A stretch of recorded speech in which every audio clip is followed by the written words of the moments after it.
Magandang araw po sa inyong lahat. Lulubusin ko na lang po itatanong sa ating kaibigan kasi may nagapaabot sa atin. Tungkol po ito sa shutdown, no? Nako po, kapag shutdown, delikado. 'Di ba? Maraming nagtatanong sa atin ngayon, guys, tungkol po sa nakita nilang mga video na may napanood sila tungkol sa shutdown, guys. Kung maaapektuhan po ba ang Pilipinas. Kaya naparito tayo, guys. Itatanong po natin. Kaibigan, tungkol po ito sa shutdown. Ano po bang nakikita ninyo? Lalo na posible daw nga may mangyayaring shutdown. Kung magsi-shutdown, sali po ba ang Pilipinas dito?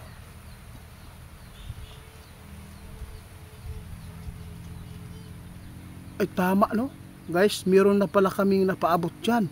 Matagal-tagal na yung video, no? Sinabi po ng ating kaibigan yan na totoo talaga, guys, na meron pong mangyayaring ganyan. Pero hindi pa naman po ngayon, no? Marami pong katanungan ang mga tao. Grabe, hindi ko lang po maisa-isa sa dami. Gusto ko po talaga na matugunan kayo, ngunit yung kaibigan natin ay meron din pong mga trabaho tungkulin sa kanila. Kaya hindi po natin mahahawakan po ang kanilang time. Pero ngayon, lubos-lubosin po natin. Ano po ba ang babala po niyo dito, kaibigan?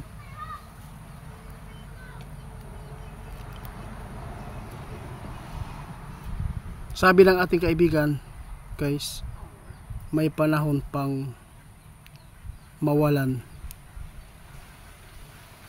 ba ang halaga sa kwarta. May panahon na mawalang kwenta ang pera. Yun po ang sabi ng ating kaibigan ngayon, guys. Bakit po niyo nabanggit yan, kaibigan?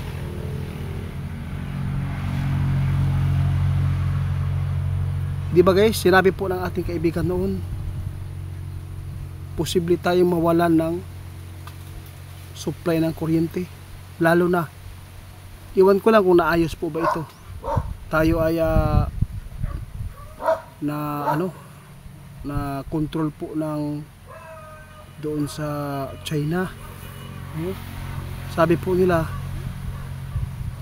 ng ating kaibigan, posible itong mangyari.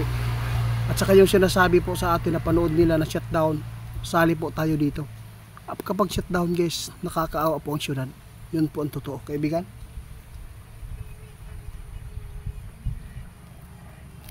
Tama po kayo. Hanggat meron kayong pira, i-invest po ninyo yan. Tulad po ng mga safety na lugar sa kalamidad, tulad po ng lupa. Ituturo namin sa inyo, guys, no? Hindi mahalaga ang pira ngayon, guys, kahit gaano pa yan karami. Ang importante dito, maging alerto tayo sa buhay natin, no? Kung maari, kung meron kayong mga ipon na pira dyan, huwag po natin na no? Sayang. Kung meron kayong nakitang mga post dyan na kahit bundok, walang tanim, kailangan ninyong kunin yan. Kasi pwede kayong mailigtas dyan. Pwede kayong lumipat sa malayo sa mga kalamidad na laging dinadaanan, kaibigan. Tulad po ng sinasabi ng ating kaibigan noon, yung bagyo, guys, isa na po dito ang pinakadelikadong tirahan sa mga tao.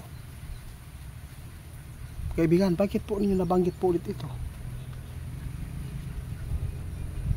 Oo nga, guys, pasensya na po kayo kasi ang shutdown, nasagot na namin. Maapilta sa shutdown, guys. Kaya muna mo ang tambag, kung naaman mo yung kwarta diha, bisan o gamay lang na mga loti sa mga safety na lugar, nasa mga bukid-bukid, kana ayaw kahadlok sa bukid, guys. Kaya nga ang aswang dili na kahadlokan.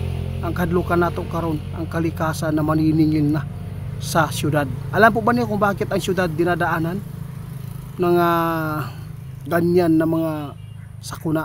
Kasi po sila mismo ang nakakaalam kung ano po ang ginagawa po nila doon, no? Tingnan po niyo mga factory natin, nakakasira din yan sa panahon natin, no? Kaya kaibigan, maraming salamat sa inyong paalala. Oo, alam yung pira guys, sa totoo lang, sinabi ko kanina na may panahon na wala ng halaga. Kapag may halaga pa ang pira ngayon, dapat po kukuha kayo ng mga lupa na pwede ninyong tirahan para maisipti kayo. Tulad po ng sinasabi na kaibigan kanina na isa po dito ang bagyo ang pinakadelikado, lalo na ang Manila ngayon. Pag nasira ang dam, saan kayo pupunta? Okay lang pag nasira yung dam, yung walang ulan at bagyo at walang baha. Kung masisira yan na malaki ang tubig, may bagyo, saan kayo pupulutin? Kahit mayaman pa yan, yes, kahit mayaman pa yan. Yun po ang tandaan yung sabi ng ating kaibigan, walang kwenta yung pera kapag hindi natin gagamitin, kaibigan. Ano po? Ito po yung sinabi ng ating kaibigan na sa lahat po ngayon na nangyayari na nasasagupa ng mga tao, kailangan po ng mga tao ngayon na kung mayroon man nakapanood, ito po yung kunan po yung idea, yung sinasabi ng ating kaibigan. Ang pira guys, mawalan talaga ng halaga. Yun po ang totoo. Kaya kung mayroon man kayong mga pira dyan ngayon, kasi napaka-importante pa ngayon ang pira, ibili po niyo ng lupa para mayroon kayong magagamit sa tuwing maghirap man ang mag-shutdown man tayo dito. Tapos taniman po natin ng mga pagkain na safety, tulad po ng mga kamuting kahoy, saging, niyog. Yun po ang pinakamaganda. Salamat kaibigan sa itinuturo niyo ha.